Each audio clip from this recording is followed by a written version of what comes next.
ये जो हम बता रहे गए ये हुआ संस्कार। अब हम चलते हैं वास्तु की तरफ। वास्तु में आता है कि शाम के टाइम पे रसोइयाँ कभी नहीं रूखी रखनी चाहिए। सब रसोइयाँ कभी भी नहीं रूखी रखनी चाहिए। सुबह का बताया था आपका संस्कार से, अब वास्तु से बता रहे रसोइयाँ कभी नहीं रूखी रखनी चाहिए। और शयन करते समय शाम के टाइम ही बच्चों का सर जो है पूर्व साइड, पैर पश्चिम साइड, जो हमारे गृहस्थ आश्रम हैं और ऋषि मुनि हैं उनका सर जो है दक्षिण की साइड, पैर उत्तर की साइड। झाड़ू लगाते समय उत्तर से दक्षिण से उत्तर, पश्चिम से पूर्व, इसे वास्तु करते हैं। वास्तु से आप चलेंगे सदैव सुखी रहेंगे। जिस प्रकार से माँ को माँ कहेंगे, आपको बहुत प्यार करेंगी, और उसी माँ को यदि आप बाप की मेहर कहेंगे, मारने लायक होगी तो आपको डंडा से मारेगी। सब दोनों एक ही है, लेकिन कितना फ़र्क है। ठीक उसी प्रकार से हमें पृथ्वी माता कहती हैं कि वास्तु के हिसाब से भी बैठा के वास्तु के हिसाब से करके आप वास्तु के हिसाब से रहेंगे तो आपका अवश्य भला होगा, कोई रोक नहीं सकता।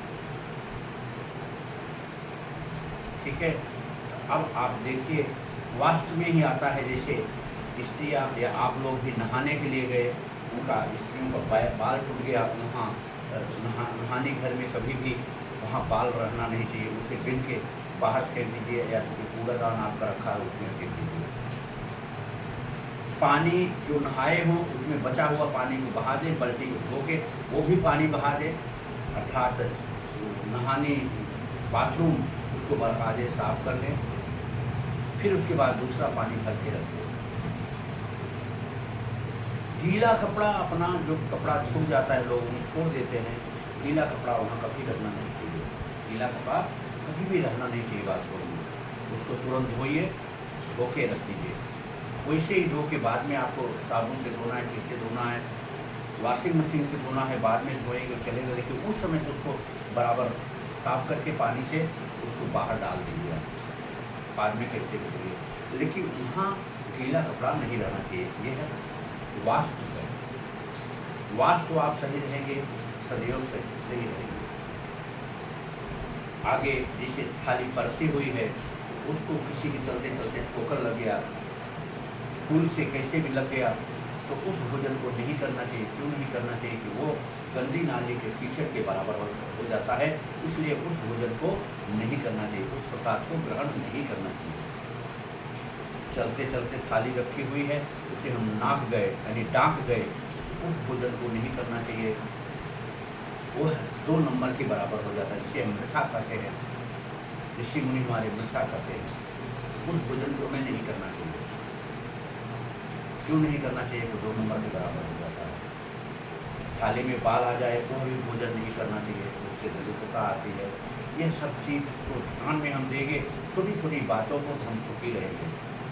सदैव सत्य बोले, सदैव सत्य बोले। केवल जैसे हमारे परम पूज्य प्रधानमंत्री जी 2 उंगली दिखाते हैं, 2 उंगली, पहला उंगली का मतलब है ब्रह्मचर्य और दूसरा का पहला का मतलब है सत्य, दूसरा का मतलब है ब्रह्मचर्य। ब्रह्मचर्य का मतलब नहीं होता कि हम घर परिवार छोड़ के बाहर जाएं। ब्रह्मचर्य का मतलब है ब्रह्म का मतलब परमात्मा, चर्य का मतलब विचरना, योग जोग और भोग। तो इस प्रकार करेंगे तो आप सुखी रहेंगे। हरदम परमात्मा का नाम लेते लेते और अपना कार्य करते रहिए। आपका कार्य कब हो गया उसको पता नहीं चलेगा।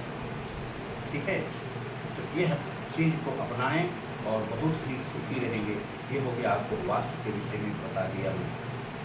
शाम की सुबह में 5 बजे से पहले उठ जाए, आप गेट को खोल दें, गेट पे थोड़ा थोड़ा पानी छिड़काव करें, बाहर पानी छिड़काव कर दें, गेट खुला रहे, क्योंकि सुबह सुबह लक्ष्मी प्रवेश करती है घर में। घर की लक्ष्मी कौन होती है? औरतें होती हैं। कौन होती हैं? औरतें होती हैं। इस प्रकार से हमारे जीवन में 3 गुरु होते हैं। कौन कौन? पहला गुरु माता पिता होते हैं, बच्चों को शिक्षा होते हैं बराबर। दूसरा गुरु शिक्षक गुरु होते हैं, उनसे हाथ जोड़ के मिलते हैं बच्चों को बराबर शिक्षा दें। तीसरा गुरु सतगुरु, जो बड़े भाग्यमान होते हैं। आगे के वीडियो में और बताएंगे। इस पे हाथ जोड़ के कोई त्रुटि हो, गलती हो, क्षमा करिएगा। इस पे आप ध्यान दें। श्री सीताराम, श्री राधे श्याम, ओम साई राम।